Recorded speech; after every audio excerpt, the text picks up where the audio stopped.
Okay, I decided to put together this video. It's basically came about. My dad used to take us to the fairs, and I discovered a phenomenon. This was before transport, before lorries. These guys would have been going to the fairs, buying maybe 5 or 6 horses, ponies, and bringing them up the country. But they had to ride them up or drive them up because there was no transport. And my dad often would have been coming up from Ballinasloe with maybe 6 or 7 ponies or cobs, tied head to tail. One was at the back and one was at the front. And we always got stories when we were going to Ballinasloe about wee adventures that he had got. Every hole in the hedge had a story. He stopped there, something happened here, the horse got injured here. But anyway, I decided in 2009 to put these all on tape and record these stories. Every hole in the hedge he stopped at, I stopped and got the camera out and recorded what incident happened. And in Ballinasloe I discovered that he wasn't the only one. There was one guy, ex-Belfast man, he was living in the Castle Blaney, and he was a tack dealer, and I interviewed him, and he came up with the same story too, him travelling down from Belfast with a guy called Hick Kerr. And I remember my dad, Hick Kerr was a horse dealer from Belfast, and they would have done the same thing as my dad. So I hope you enjoy this wee bit of an excursion down to Ballinasloe. Okay. Well, different fellas would have maybe 5 animals, 4 animals, 6 animals. I used to have 6. I kept 4. We'd roll and put 2 outside, the rest tied to the tails.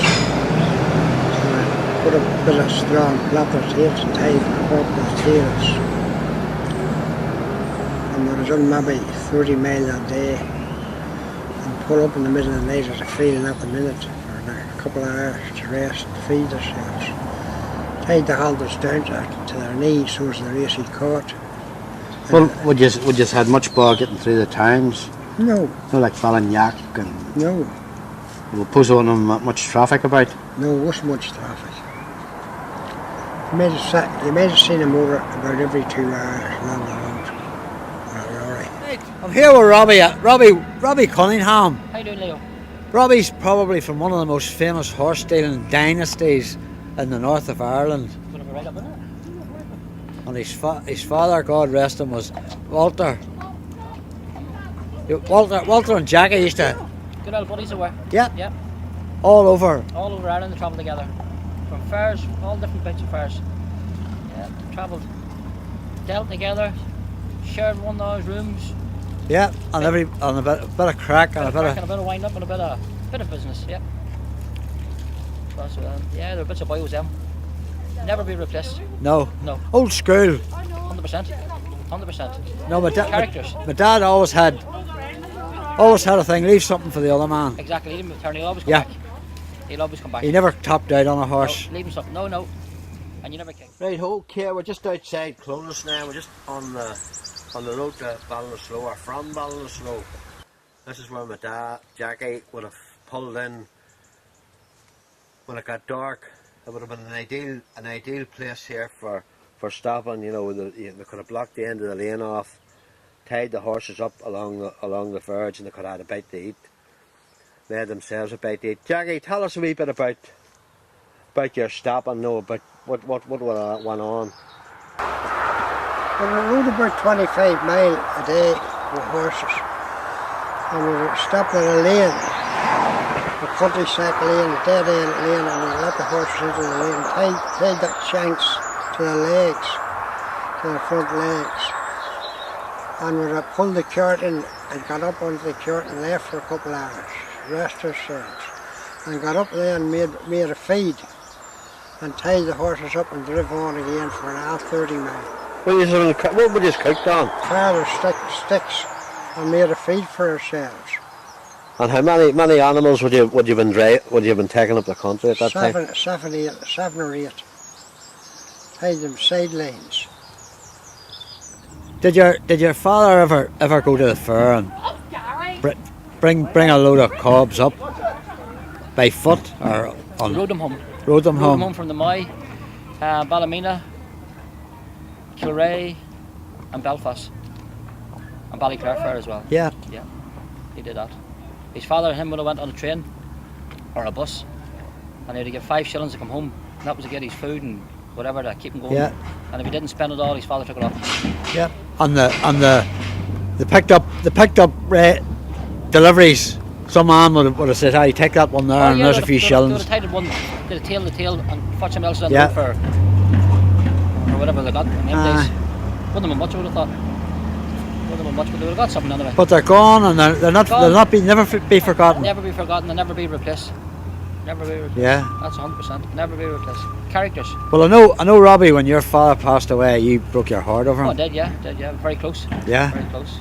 But listen, it's like yourself, your own father. And Yeah, everyone's, yeah, You know, the fathers, the friends, their mates, their Yeah. everything. You know. and they're at the big horse fair in the sky. The No, two of mine them. wasn't going there. What? He wasn't going there. You don't. I'm not. No, he always said No, he was he- going down. They get a buy. No. No, he was going down. Father, do not. You know what? Father says he was never going to heaven. He was going down. Yeah, he said. You had to make do and mend on the road. Oh, you had surely. If you had a horse lost a shoe. You had it. You were had an old yoke, you see. You had a tent and an old flat chart, and you had to put it any place. If you thought you lost a shoe, you had nails and all. And you had a few nails, a bit of a hammer. You put your own shoe on, so you said. Pulled up here and made a feed, you know, with the yokes. Uh-huh. I got a feed and then we tied the horses up again and live on. You had a bit of a medical emergency one time. One of the horses got kicked and was Yeah. bleeding badly from the leg. I had a pin in my trousers at the back and I took it out and I put it through his flesh and tied a bit of hair and stabbed it. You do manage a thing for to save the horse's life. But like 40, 50, 60 years ago, you wouldn't have had a mobile phone or a vat handy. They didn't know what they were that time. You had to think on your feet, That used to be land open around quarry. and there would have been a good place to tie up. Tie up Had you anybody who would have been with you? Joe Weir, for, no. Pot Richardson. Pat Richardson. And Pot was that lazy he wouldn't lift the horse's leg up. He was always looking for the eight. There's a man usually. You'd maybe even bet there was somebody who could lift the horse's leg up.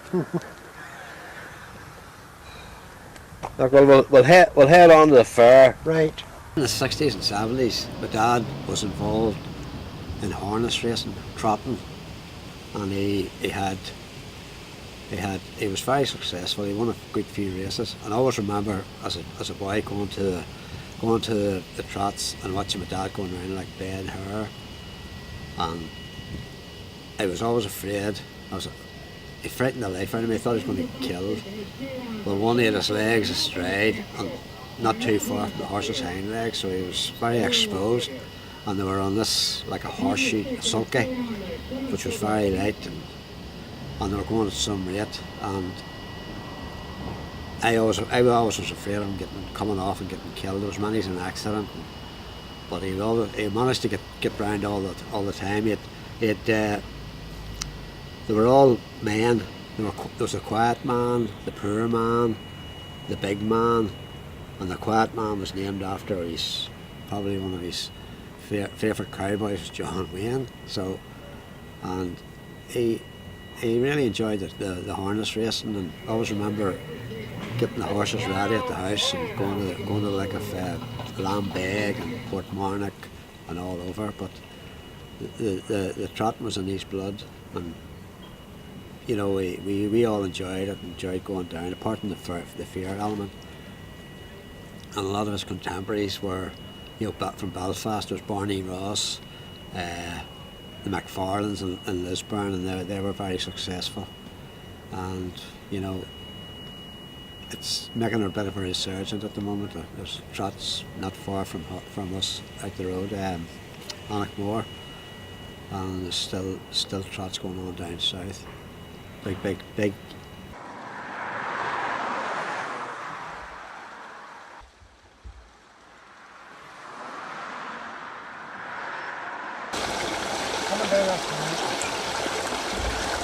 That's one of your halting spots. This is a tea place. We used to stop and make tea. So we did. Got to feed and then tied the horses up. Tied them down that lane and we got to feed to tie them up one hour ahead. Up in the backs and way home. Is the water still as tasty? It is. It is. Lovely. You didn't taste that water. Spring water. What age were you about? About 17. That would have been during the war, Ah, or just after the war, in the 40s. ah. 17 years. It wasn't yesterday, was it? No. I'm 81 now.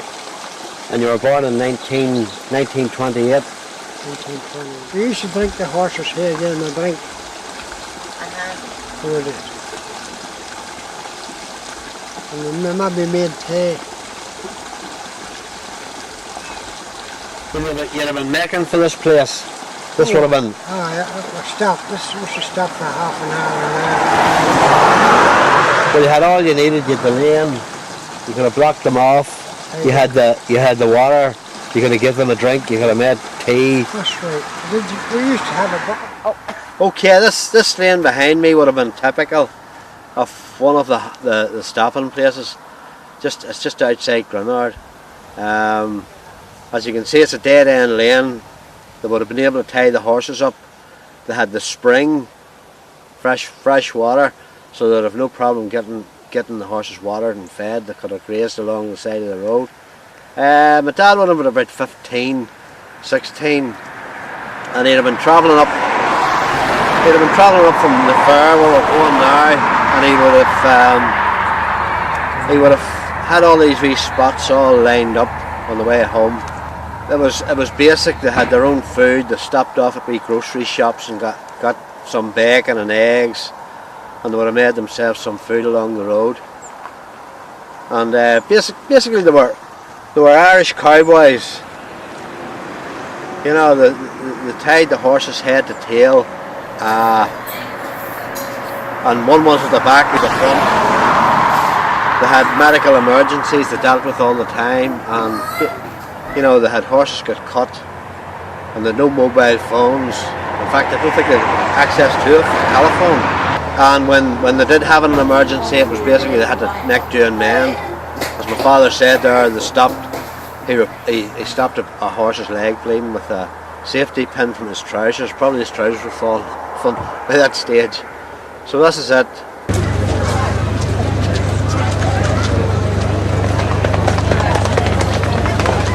Write your name on your story.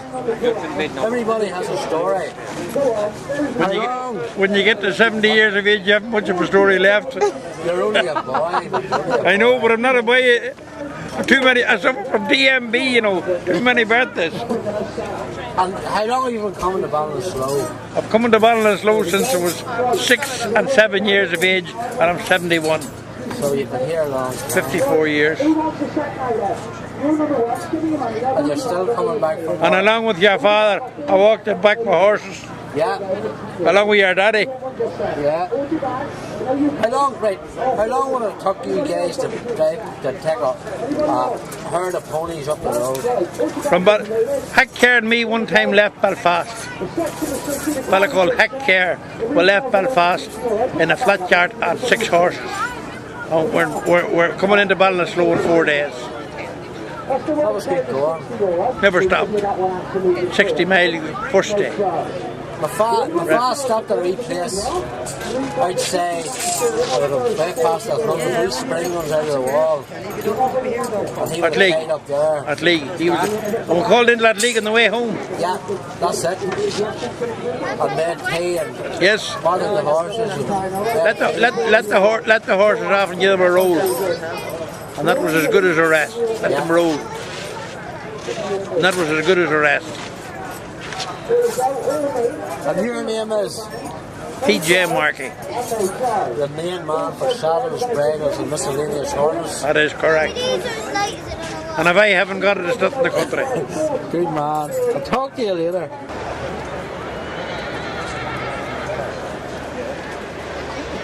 Well, there was 7 of us, and I always remember my mum going into the hospital periodically to have one of my siblings, and I always remember Jackie making his feeds. And one of his favourites was he made scrambled eggs. It was called Jackie's Special. I think everybody remembers Jackie's Special. So we all got a feed of Jackie's Special.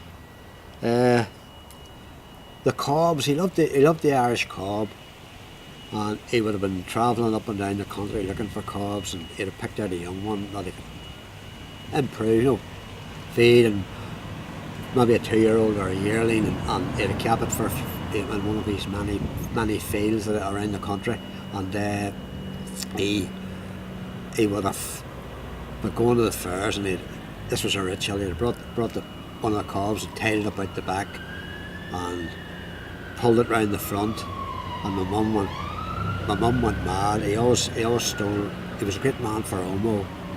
Omo had blue, what you call blue whitening. You've heard of the bag of blue, but Omo had blue and made the whites whiter than white, and it worked really well on feather. So my dad was always in the bad books from my mum. Jackie, where's my Omo? And my dad had it all powdered up round the horse's legs to get the feather white, and it really did work, but it probably wasn't too good for the horse's legs. But anyway, that was my dad. Well, the three jolly pigeons would have been one of your stops, wouldn't it? Yes, You'd have got provisions. Groceries, Oh, you took a drink in it? No, you didn't drink in it. You'd have pulled in, got a bit of bacon and eggs and sugar, butter. the makings of a feed. Well, what about the butter? I hear is there a highwayman too? We just had you had a roguish dog with you. The orchard bitch used to steal butter out of the shops and take it out of the front yards. And what about same people own the Three Jolly Pigeons, don't they? The McCormicks. Mm-hmm. You wouldn't have come to the last shop maybe for 20 or 30 mile further on. And in fact, you paid for the butter eventually. Oh, why, surely. Later, when I think you were 71. That was 10 years ago. We went up and we called in for the first time. We always got a story about the Three Jolly Pigeons on the way down. Every hedge had a story. And I remember you telling me about it, and I said one year we'll call in, and I met the guy, McCormick. He was president of the Oliver Goldsmith's the man's name. And he was the president of the Oliver Goldsmith's Appreciation Society, and he instigated the bronze statue to be erected in the local town in Granard, isn't it? I asked him how much butter was then, and he says it would be a couple of euro. So I gave him the €2. So you're clear with the man above, or Eileen is anyway. No hard feelings. Oh.